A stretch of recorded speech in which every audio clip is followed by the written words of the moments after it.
Nerdy sports fan here, talking week 9 NFL action. So now that we're past the halfway point, hit up the Nerdy Sports Fan Weekly for our power rankings.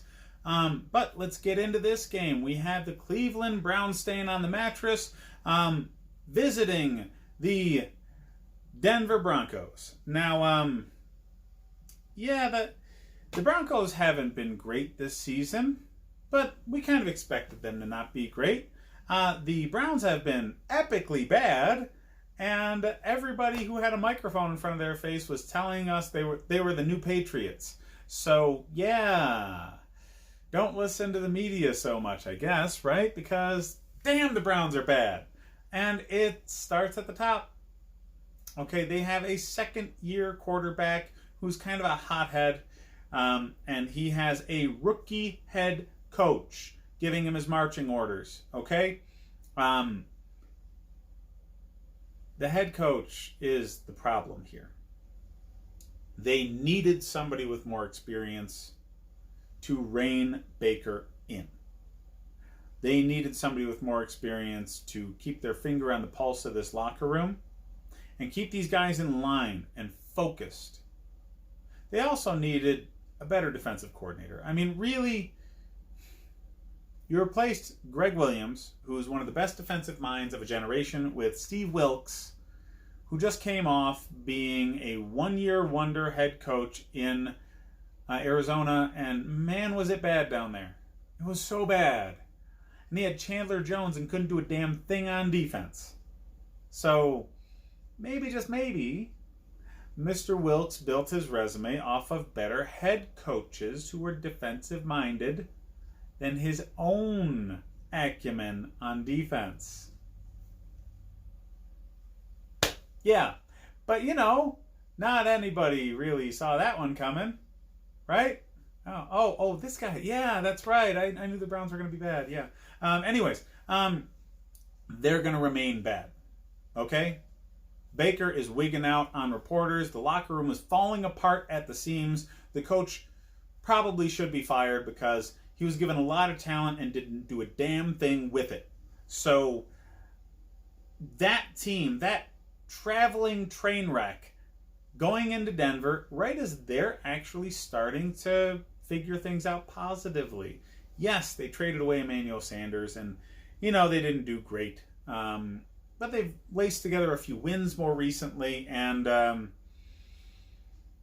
I think they can build off of those things and deal with the Browns pretty well because they are spiraling out of control.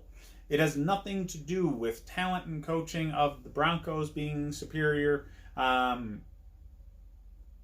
the talent, at least for the Browns, but definitely the coaching. The Browns are spiraling out of control, and the coach is not equipped to deal with it. He was a good offensive mind. That's where he needs to stay. Okay? The Broncos traded away Emmanuel Sanders. The passing game is weaker because of that. But they were a run-first team anyway. I mean, they really wanted Royce Freeman and Phillip Lindsay to be the engine that drives the offense. And they still have Cortland Sutton, amongst other young receiving targets that they wanted to develop anyway. So the issue here is Joe Flacco just got hurt. That's my only problem with this. Flacco's injury throws a huge monkey wrench in the works because who's their quarterback? They've got 3 quarterbacks now that have never attempted a pass in the NFL. And they're not starting the one you would think. So they drafted in the second round Drew Lock. And any team that drafts a second-round quarterback and their starting quarterback gets injured, one would assume your second-round quarterback is going in now. Just got to see what we have in this guy. Even if he hasn't had a lot of practice time, whatever it is, throw him to the wolves because we need to see what we got. Not what they're doing, okay? They got, chump squad JV quarterbacks that they're trotting out there. So my prediction of a Denver Broncos win relies solely on the chaos of the Cleveland Browns locker room, okay? It is only because the other team can't pull themselves together. It is not because the Broncos are in a good situation themselves. So because of that, this is a very shaky sort of win prediction. It would not surprise me if Cleveland won. What would surprise me is if anybody out there watching this video really expects anything out of either team. Okay? Right now, this game's primary function is to be a game that nobody really pays enough attention to, and you can swoop in and get a quality fantasy football starter out of it. Now, you got to look into the statistics of what the defenses are working with. Specifically, you want to look at passing yards allowed and rushing yards allowed for either team. And right now, the Browns are freaking terrible against the run. Just terrible. The Denver defense is actually pretty stout overall, but a lot of that's because teams haven't had to do much against them to win, and they've gone against teams that have had relatively anemic offenses. So if there is a weakness to this Broncos defense, it is their running defense. They've figured some things out on defense in recent weeks, going away from desperately depending on Von Miller. So I do expect their defense to hold the Browns pretty well. Don't start them. Don't start the Broncos defense. Just don't. They're not going to get sacks. They're not going to get turnovers. They might hold the score down, but that's best case scenario here.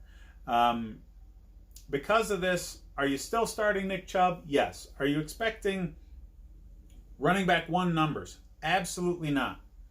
He's a running back 2 or a flex. Are you starting anybody in the Browns passing attack? Jarvis Landry. That's it. He draws all the targets. He's very, very consistent. Odell Beckham Jr. has fallen off the damn map. They haven't had a tight end that's done a damn thing. And Baker Mayfield is a walking turnover machine. So, yeah. Jarvis Landry is going up against a very tough matchup in Chris Harris Jr. So, is he a wide receiver 1, 2? No, but he's a wide receiver 3. He's not a flex play. There's way better running backs out there as far as a flex play goes. But if you need a wide receiver 3, Jarvis Landry's it. On the Broncos side of things, Royce Freeman's going to go off. He's going to go off. All right? So if he's available, which he's available in a lot of leagues, and you need somebody for a running back 2 or a flex play, get Royce Freeman. Royce Freeman should be the focal point of this offense, and the Browns are terrible at stopping the run. That's a match made in heaven for a home game.